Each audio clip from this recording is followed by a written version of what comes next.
Alors pour aujourd'hui, pour cet événement, on va avoir une organisation en plusieurs temps. Le premier temps de 15h à 16h30, il y aura 3 interventions. La première de Maxime Thau de l'IPP concernant l'analyse et les propositions d'économistes à l'actuel projet de loi. Et la seconde de Mathilde Kergoët de la Rivière du CNAM sur la réforme des retraites du point de vue des inégalités hommes-femmes. Voilà.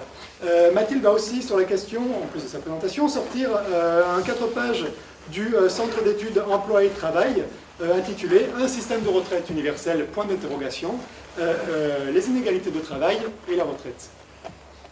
Et donc la troisième intervention de Philippe Askenazi du CMH sur les relations entre la réforme des retraites et la LPPR, et sur les pensions et le traitement dans l'ESR. Donc niveau organisation, d'abord on va faire les 2 premières interventions à la suite sur l'analyse et les propositions à l'actuel projet de loi par Maxime Thau et les relations hommes-femmes dans le projet de retraite par Mathilde. Et ensuite, on prendra les discussions de la salle. Donc le tout, 1 heure. On est sur des formats d'intervention plutôt courtes pour laisser du temps ensuite à la salle. Et suite à ce premier bloc, Philippe fera sa présentation sur les liens entre retraite et LPPR, plus les discussions pour une demi-heure. De 16h30 à 17h, nous aurons non pas un déjeuner solidaire, mais un goûter solidaire, donc devant ou dans l'amphi, où nous pourrons non seulement nous restaurer, mais aussi on aura une demi-heure pour échanger dans un autre format que celui de l'amphi.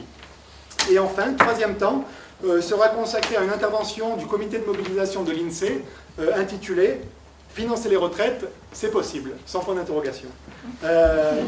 Au niveau de l'organisation, nous souhaitons maximiser au possible les échanges. Donc je rappelle encore une fois, on vise à des présentations assez courtes, pour pouvoir laisser du temps à la salle pour poser des questions. Et donc de 17h, l'intervention du comité de mobilisation de l'INSEE. Et jusqu'à 18h, nous aurons enfin, à la fin de la journée un temps pour revenir sur les propositions ou sur l'organisation, éventuellement, si quelqu'un veut bien intervenir sur cette question, de l'AG du site Jourdan. Voilà. Sans plus de précision, je laisse la parole à Maxime.